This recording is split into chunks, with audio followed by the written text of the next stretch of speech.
gente! Como vocês estão? Espero que bem! Na aula de hoje, nós vamos continuar falando da expansão marítima europeia, também conhecida como Grandes Navegações. Se liga nessa história! A Espanha foi o segundo país a se lançar na aventura das Grandes Navegações. A primeira viagem marítima financiada pelo país ocorreu com Cristóvão Colombo, 77 anos depois dos portugueses invadirem Celta. Em 1492, os reis espanhóis Fernando e Isabel aprovaram um audacioso plano do navegador genovês Cristóvão Colombo. Diferentemente de seus contemporâneos, que defendiam a planicidade da Terra, Colombo acreditava que a Terra era redonda. Além disso, julgava que ela fosse menor do que era. Então, o plano de Colombo consistia em buscar o Oriente navegando em direção ao Ocidente, isso é, dando a volta em torno do mundo até chegar às Índias. Colombo saiu do porto na Espanha com 3 caravelas, Santa Maria, Pinta e Ninha. O que ele não sabia, porém, é que no meio do caminho havia outro continente. Depois de velejar cerca de 2 meses, embalados por fortes ventos, teve uma grande surpresa: encontrou um continente novo para os europeus, a América. Era 12 de outubro de 1492. Mas Colombo não sabia disso. Ele pensou que tinha chegado às Índias. Então chamou os diferentes povos que habitavam essas terras de índios. Foi Américo Vespúcio, um mercador, navegador, geógrafo, cosmógrafo italiano e explorador de oceanos a serviço dos reinos da Espanha e Portugal, que demonstrou primeiro que o Novo Mundo não representava regiões periféricas da Ásia, mas massas de terra totalmente separadas e até então desconhecidas do Velho Mundo. Por causa disso, é que esse supercontinente passou a ser chamado de América, derivado do nome de Américo Vespúcio. A notícia sobre as terras americanas quase causou uma guerra entre Espanha e Portugal, já que ambos queriam ter o direito sobre ela. Depois de discussões prolongadas, esses países chegaram a um acordo assinado em 1494, o Tratado de Tordesilhas. Esse tratado riscou no mapa uma linha imaginária, a 370 léguas das ilhas de Cabo Verde. As áreas localizadas a leste pertenceriam a Portugal e a oeste pertenceriam à Espanha. Animados pelo sucesso de Colombo, os reis espanhóis financiaram outras expedições, entre as quais está a primeira viagem de circunnavegação, iniciada por Fernão de Magalhães e completada por Sebastião de Elcano. Com essa viagem, comprovou-se a esfericidade da Terra. Essa expedição durou 3 anos e foi bastante atribulada, morrendo grande parte da tripulação. Já o rei de Portugal, Dom Manuel, estava animado com os lucros da viagem de Vasco da Gama. Por causa disso, ele decidiu enviar outra expedição às Índias, a fim de firmar o comércio português com o Oriente. Essa esquadra, comandada pelo nobre Pedro Álvares Cabral, partiu de Lisboa em 9 de março de 1500. Era formada por 13 navios, 10 naus e 3 caravelas, e cerca de 1.500 pessoas, incluindo escrivão, cartógrafos, padres, soldados e navegadores experientes como Bartolomeu Dias, o primeiro europeu a contornar a África. O rei encarregou Cabral de tomar posse das terras que encontrasse pelo caminho. Por isso, Cabral ordenou aos pilotos da sua esquadra que se afastasse do litoral africano, velejando cada vez mais em direção ao ocidente. Depois de 43 dias no mar, os tripulantes avistaram pássaros e algas marinhas.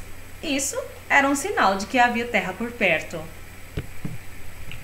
Finalmente, na tarde do dia seguinte, 22 de abril de 1500, uma quarta-feira, avistaram um monte verde azulado de formas arredondadas, ao qual deram o nome de Monte Pascoal, pois era a semana da Páscoa. Os portugueses desembarcaram onde hoje é a Bahia, em Porto Seguro, junto a uma aldeia do povo tupiniquim. Lá, fincaram uma cruz de madeira, para dizer que daquela data em diante, aquelas terras eram deles. Depois de tomar posse, estabelecer contato com os indígenas e ordenar a celebração da primeira missa, Cabral enviou um navio de volta, levando a carta de Pero Vaz de Caminha, o escrivão da sua armada. A carta de Pero Vaz de Caminha é um importante documento histórico Ele registra a chegada dos portugueses nas terras que hoje chamamos de Brasil. Essa carta, que foi direcionada ao próprio rei de Portugal, Dom Manuel, faz um relato seguindo uma hierarquia de assuntos considerados mais importantes para a coroa portuguesa. O interesse pelo ouro e a constatação inicial de que não haviam encontrado metais preciosos em terras tupiniquins, a nudez das Índias e a exuberante riqueza natural. No trecho a seguir, podemos identificar alguns desses elementos. Nesta terra, até agora, não podemos saber se existe ouro, nem prata, nem coisa alguma de metal ou ferro. Porém, a terra em si é de bons ares, assim, frios e temperados.